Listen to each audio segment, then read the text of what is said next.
tragédia no Rio Grande do Sul. O Estado e o indivíduo deveriam, é o ideal, que trabalhem juntos, mas o que nós estamos vendo é um distanciamento entre Estado e indivíduo. Será que isso em tragédias ajuda? A tragédia do Rio Grande do Sul é, de longe, a maior tragédia que o Brasil já viveu nos últimos 150 anos. De longe, a maior tragédia. E neste momento tão crucial de nossa história, Estado de um lado, indivíduo do outro, em nada ajudarão as vítimas que precisam e muito de ajuda, precisam e muito de humanidade. É sobre isso que vamos bater um papo, vamos jogar luzes a respeito deste assunto. Você que ainda não conhece o nosso trabalho, muito obrigado por estar presente, curta, comente, compartilhe.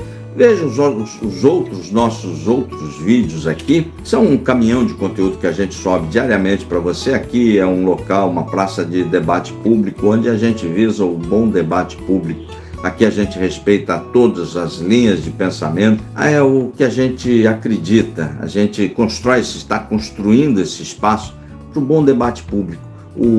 As políticas públicas passam pelo bom debate público da sociedade. E no Brasil, radicalizado, isso foi jogado no lixo. Consequência dessa radicalização de discurso são políticas públicas que deveriam existir e elas simplesmente não existem. Temos, em função da radicalização, um enorme contingente de parlamentares que deveriam estar se preparando para momentos como esse, que deveriam estar antevendo momentos como esse, mas a radicalização faz com que o eleitor, via de regra, quase que 100% dele, optem por aquelas pessoas não preparadas para estarem em cadeiras tão importantes. E nesses momentos de tragédia, tudo isso vem à tona, tudo isso aflora de forma mais didática, mais simples, que as pessoas percebam nesse momento. Aqui no canal a gente vem falando isso desde a sua inauguração. Há muito tempo nós estamos falando a mesma coisa. Eu sou daqueles que acreditam que pregar no deserto, às vezes aparece um camelo para ouvir, e cada pessoa que se esclarece, que toma pé, que volte a ter um senso crítico que defina as coisas, o Brasil melhora. Aí a gente está contribuindo para a melhora do Brasil. O Estado e o indivíduo são figuras, às vezes, agora, modernamente, muita gente do espectro político de direita, é o espectro que eu mais me identifico, é o espectro político de direita. Não necessariamente eu acredito em nenhuma ideologia, eu abomino as ideologias. Elas colocam as pessoas dentro de uma caixinha e a pessoa fica presa nessa caixinha e apaga para o mundo. Mas, sobretudo, no espectro político de direita, nós vemos uma simplificação de grandes conceitos, Grandes conceitos dos livros. O Estado prejudica o indivíduo. Será mesmo? O Estado... Imposto é roubo, será mesmo? Então tudo isso é muito questionável, são pequenas frases que por trás delas existem grandes conceitos, mas muita gente que replica isso sequer entende esses grandes conceitos. Mas um país do tamanho de um continente, o brasileiro precisa se dar conta que ele faz parte de um país que é um continente. Ele vai de ponta a ponta, do norte a sul, de leste a oeste, é um continente, com vários biomas, com várias regiões completamente diferentes. A região sul tem uma característica, a região norte tem uma outra característica completamente diferente. A região nordeste, mesma coisa. A região sudeste, ela é parecida com a região sul. É parecida, mas não é igual. Tem características diferentes. E o Centro-Oeste? O Centro-Oeste tem lá o Pantanal, que agora está sofrendo muita seca. Tem o Pantanal, tem Cerrado, é outra região. E o que nós temos em comum a nossa origem é uma coisa comum, mas eu vim da Europa, eu vim do Líbano, eu vim disso. Não, aqui a gente já se misturou tudo. Aqui a gente virou todo mundo brasileiro.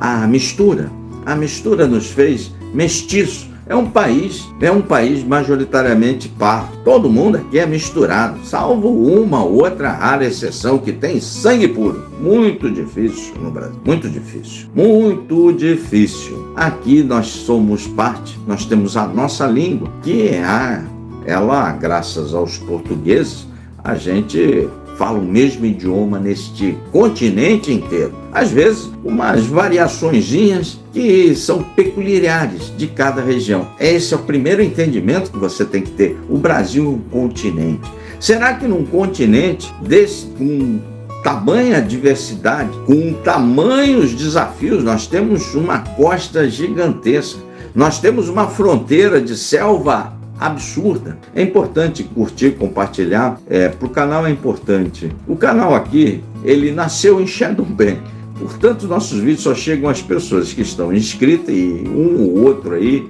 que chega. O YouTube não distribui nosso conteúdo. O canal é monetizado, mas todos os nossos vídeos já tem tarja amarela, sem distribuição, portanto ganhar grana aqui é uma tarefa impossível.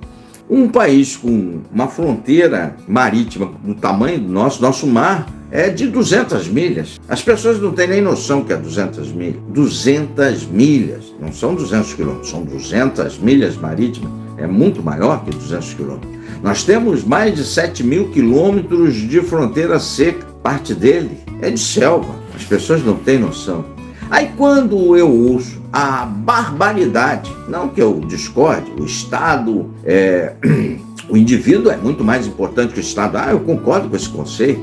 O indivíduo é o gerador de riquezas do Estado. Concordo com esse conceito. Todos os conceitos do mesmo livro que a turma está tirando essas simplificações que eu chamo de idiotas. Eu concordo com esses conceitos. Mas será que esses indivíduos que propagam isso irão para esses 7.000 e cacetadas de quilômetros de fronteira de selva? Ali precisa de Estado, ali é Brasil. Não vão.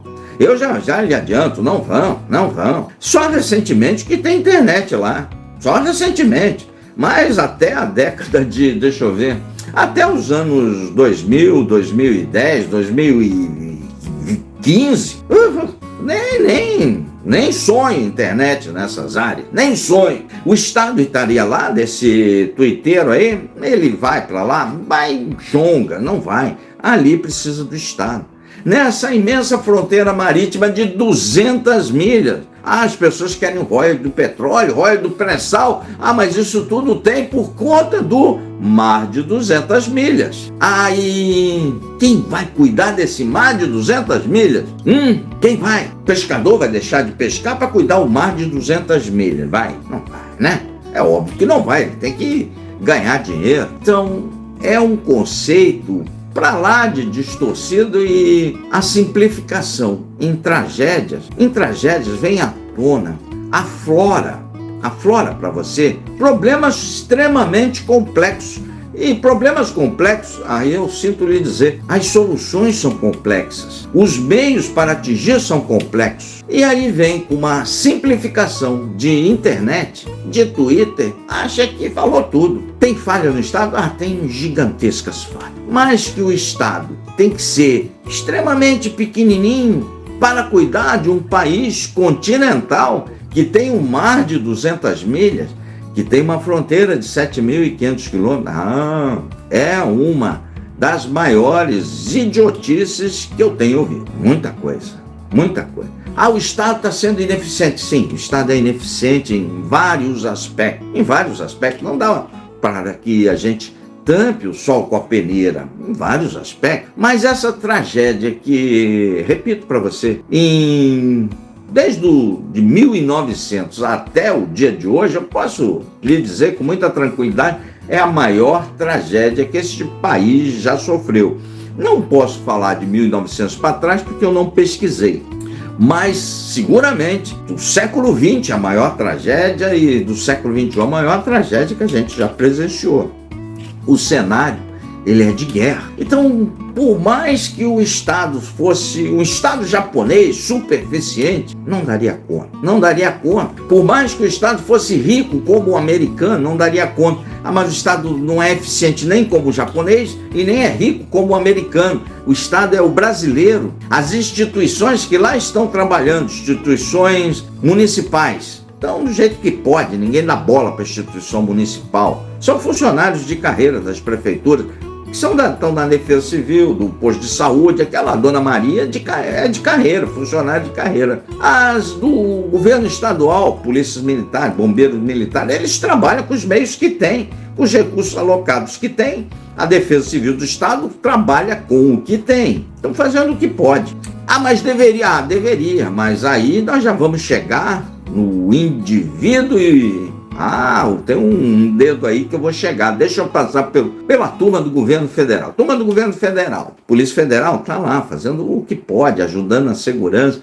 A turma do Exército está lá fazendo o que pode com os meios que tem. Não dá para fazer milagre. Normalmente um quartel ali, não sei se as pessoas vão conseguir entender, um quartel de infantaria que combate a pé, ou um quartel de cavalaria que combate com tanques aí de guerra, deve ter nesses quartéis aí, muito provavelmente, 3 ou 4 botes. Não mais do que isso, porque não é da dotação destes quartéis combater na água. Não é da dotação, não é do treinamento e nem do métier desses quartéis. Portanto, deve ter 3, 4 botes aí. É com esse material que eles vão para lá.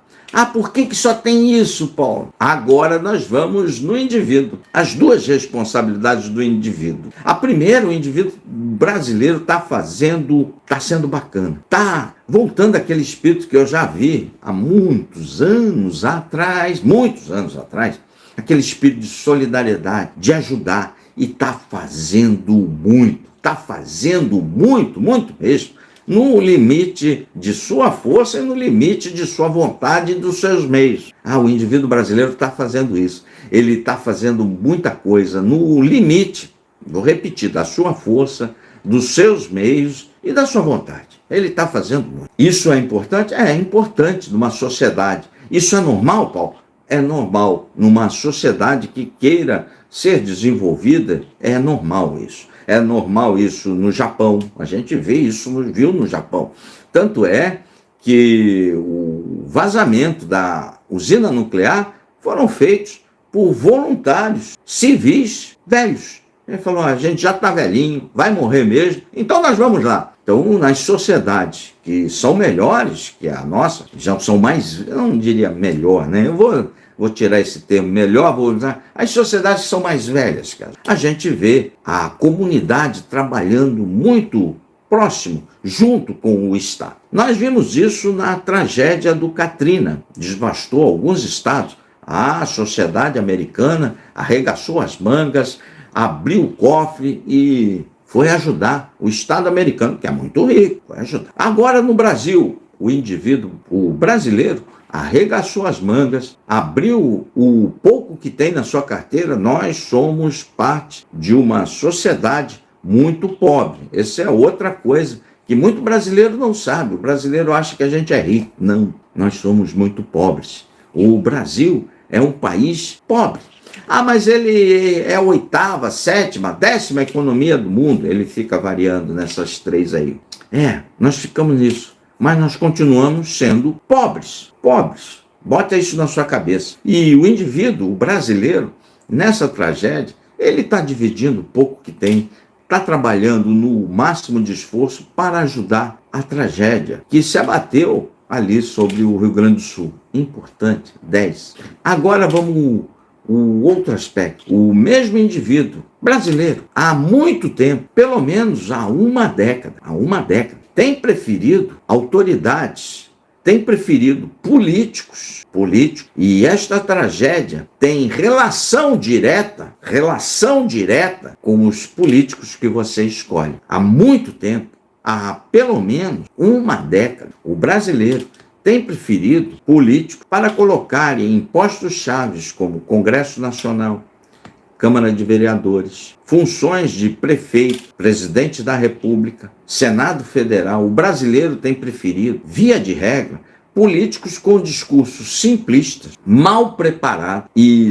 com pouca ou sem nenhuma visão da grandeza do seu cargo. O indivíduo brasileiro tem preferido isso. E, como consequência, essa massa de inepto, de incapaz, que conduz o Estado brasileiro, deixa de fazer aquilo que é importante que se faça, que não aparece e que é fundamental nas sociedades e num país que queira ser desenvolvido. Não faz. Não produzem planos de contingência, não alocam recursos adequados para a defesa civil em prefeituras, nos estados. Não há. Desdenham, em grande parte dele, das alterações climáticas que estão aí, quer você queira ou não. Você pode discutir se é produto do homem, se é produto da natureza, isso pouco importa. O problema é que elas estão aí. Temos agora enchente no Rio Grande do Sul, essa imensa tragédia. Temos agora seca no Pantanal, neste momento. Está se avizinhando uma maior seca num dos biomas mais lindos e importantes desse país, o Pantanal. Meu Pantanal, sou nascido e criado no Pantanal. Ano passado tivemos seca na Amazônia, enchente na Bahia, deslizamentos ano sim, ano não, na região de Petrópolis. Tivemos agora há pouco tempo deslizamentos lá na região do Guarujá, em São Paulo. Portanto, essa brincadeira do indivíduo brasileiro em escolher gente inepta, despreparada, tem um preço, tem uma consequência. A consequência é maior ineficiência do Estado, quando o mesmo indivíduo, o pagador de imposto, e lembro, o brasileiro paga 4 meses do seu trabalho por ano ao governo para manter essa elite, porca, eu diria, de políticos que ele elege,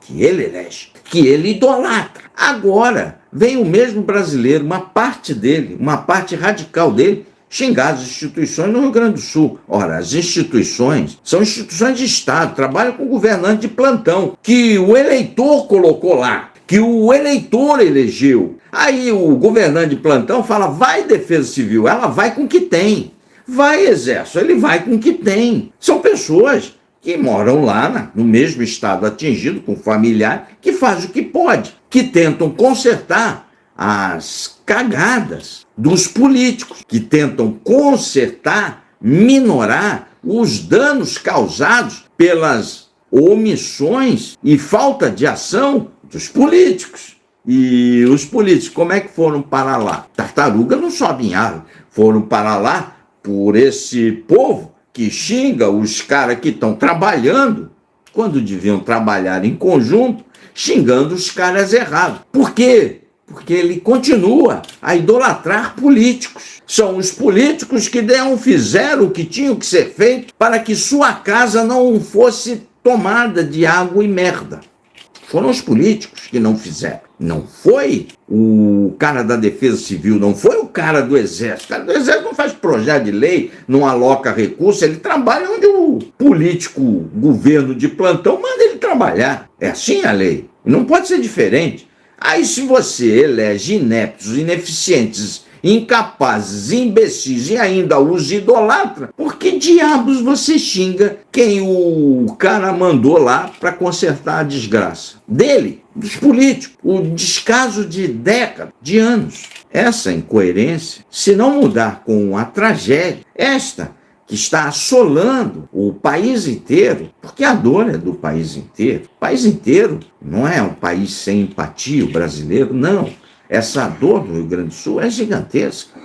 Assola o país inteiro. Vai consumir esforços do país inteiro. Ou você acha que num piscar de olhos, num país pobre, vai parir mais de 40, 50 bilhões de reais para reconstruir o Rio Grande do Sul? Não. Vai ter que ter um esforço nacional de todos nós, nos impostos, todos nós. Então, se nessa tragédia o eleitor não cair a ficha e não aprender a escolher gente preparada, gente capacitada para fazer aquilo que tem que ser feito, para prever aquilo que tem que ser feito, aí é só aguardar a próxima tragédia, não apagar as besteiras que escreveu, porque elas serão necessárias daqui 1 ano, 2 anos, mas que o clima mudou, ele mudou. E os novos eventos que se seguirão doravante, são eventos fortes, são eventos duros. Cabe ao eleitor mudar os seus políticos, colocar gente preparada.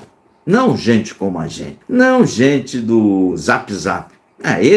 Esses aí não fazem o dever de casa, esses não produzem um trabalho decente. Olha aí, é só olhar o que poderia ter sido feito e não está sendo feito no Rio Grande do Sul. Ah, mas é por culpa do Exército? Não. É por culpa da Defesa Civil? Não. É por culpa da falta de solidariedade do brasileiro? Não. É por culpa da falta de planejamento, falta de visão política, falta de alocação de recursos políticos, falta de plano de contingência que tem que ser feito pelos políticos que governam as cidades, os estados, por falta de políticos capacitados que o eleitor não elege. O eleitor elegendo e votando em gente inepta e, pior disso, idolatrando esse bando de lixo que produz tragédia. Político ruim produz o resultado de votar em político ruim, você vê e consegue medir muito certinho nas tragédias, como essa do Rio Grande do Sul. Escreva, curta, compartilhe. Aqui é um canal que fala aquilo que talvez você não quisesse ouvir. Escreva, curta, compartilhe, mas é um canal que trabalha com muita honestidade intelectual. Vem para cá, vem para nossa comunidade. Estou esperando você. E aí, pessoal, vou ficando por aqui. Tá aí a chave Pix do Contraponto. Se vocês quiserem contribuir com alguma coisa, é sempre bem-vindo para o prosseguimento do nosso trabalho. Sempre subindo um caminhão de conteúdos para você, até 9 vídeos por dia. Um forte abraço, valeu.